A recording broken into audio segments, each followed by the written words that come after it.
Saya akan membahas perkembangan teknologi film tipis dan aplikasinya. Outline perkuliahan kali ini, yang pertama review fisika material, yang kedua perkembangan teknologi film tipis dan aplikasinya. Sebelum membahas film tipis, kita perlu mereview kembali tentang fisika material. Tentu kalian ingat bahwa secara klasik, bahan dapat dikelompokkan sebagai bahan logam dan alloy, bahan polimer, keramik, dan komposit.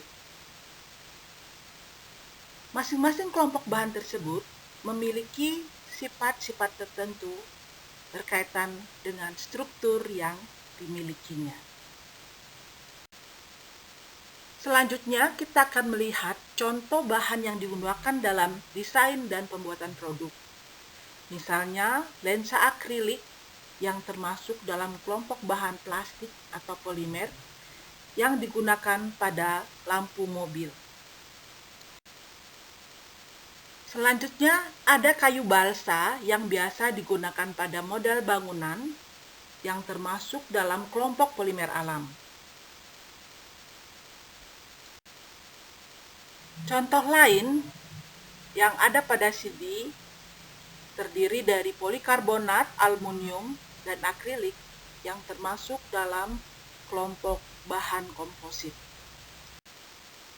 Contoh bahan keramik yang digunakan dalam pembuatan produk toolbit adalah tungsten karbida.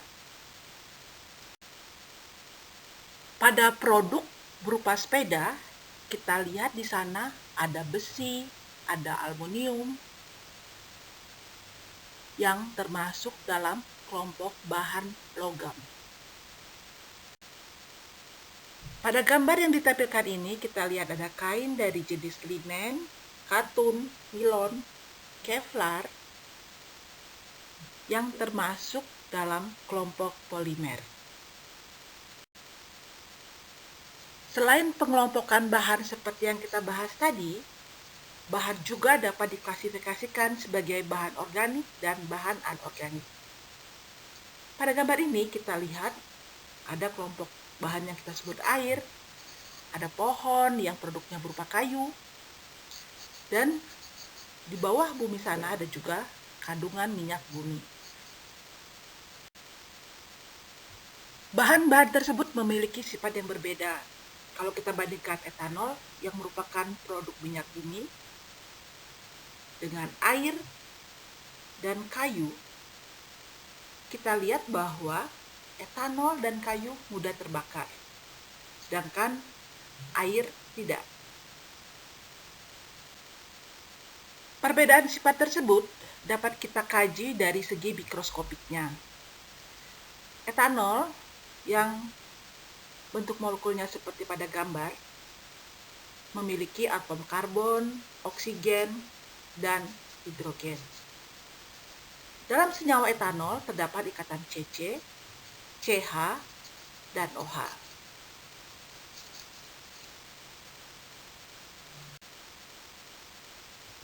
Pada molekul air terdapat atom oksigen dan hidrogen, dan dalam senyawa tersebut terdapat ikatan OH. Pada kayu yang komponen utamanya adalah selulosa, terdapat atom karbon, oksigen, dan hidrogen. Pada senyawa selulosa tersebut terdapat ikatan CC, OH, dan CH. Bahan organik molekulnya memiliki ikatan CC dan CH, sedangkan molekul anorganik tidak memiliki ikatan tersebut. Perbedaan utama antara bahan organik dan anorganik adalah senyawa organik mengandung karbon dan ikatan karbon hidrogen, sedangkan sebagian besar senyawa anorganik tidak mengandung karbon.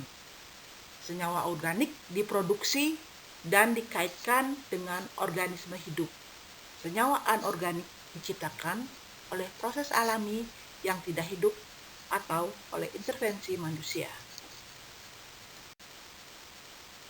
Perbedaan lain antara senyawa organik dan anorganik adalah bahan organik akan terbakar, tetapi bahan anorganik tidak akan terbakar. Senyawa anorganik lebih kompleks daripada senyawa organik.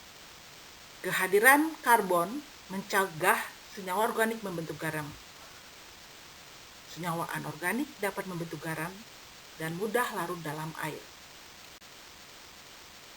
Bagaimana kaitan teknologi film tipis dengan bahan?